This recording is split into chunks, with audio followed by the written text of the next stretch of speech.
চোর হইয়েন না, ডাকাতি করিয়েন না, খুন করিয়েন না, জেনায় লিপ্ত হইয়েন না, সমকামিতে লিপ্ত হইয়েন না, আপনি নোংরা ফিল্ম দেখবেন না, আপনি এক কথায় যে কোনো কাবিরা, আল্লাহর হক নষ্ট করবেন না, বাপ মায়ের হক নষ্ট করবেন না, স্ত্রী ছেলেমেয়ের হক নষ্ট করবেন না, আত্মীয় স্বজনদের হক নষ্ট করবেন না, কাউকে কষ্ট দেবেন না, ইত্যাদি কাবিরা গুনাহ থেকে বেঁচে থাকুন। বেদাতে লিপ্ত হবেন না, এদিকে বেদাতও করবেন আর নামাজ রোজাও করবেন, কাজে আসবেন না।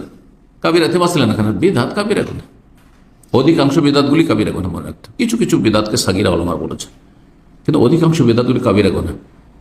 কারণ বেদাতের সবচেয়ে বড় অপরাধের দিক হচ্ছে যে যেটা নবী স্বীকৃতি দেননি ইসলাম বলে, আল্লাহর পক্ষ থেকে, সেটা আপনি ইসলাম মনে করছেন। আপনি যেটি ধর্ম নাই, অধর্মকে ধর্ম মনে করছেন। কোন একজন অমুসলিম আমি লেকচার শুনেছিলাম, অধর্মকে ধর্ম মনে করে, মানে যেটা ইসলাম না, আমাদের ইসলামের ক্ষেত্রে বলেন, সে একজন হিন্দু বলছিল কথাটি। হ্যাঁ, তো যেটা ইসলাম নয় সেটাকে ইসলাম বলছেন। মিলাদ ইসলাম নয়, নিয়ত পড়া ইসলাম নয়, হ্যাঁ, জায় নামাজের দোয়া পড়া ইসলাম নয়। জি হ্যাঁ, আপনার শয়ে বরাত, হালুয়া রুটি এসব ইসলাম নয়, মরার নামে ভোজ ভাজ খাবার দাবার এসব ইসলাম নয়, মাজার পূজা ইসলাম নয়, পীর পূজা ইসলাম নয়, পীরের মুরিদ হওয়া ইসলাম নয়, সুফি ইজম ইসলাম নয়। সেটাকে ইসলাম মনে করছেন আপনি? চিন্তা করুন আপনি।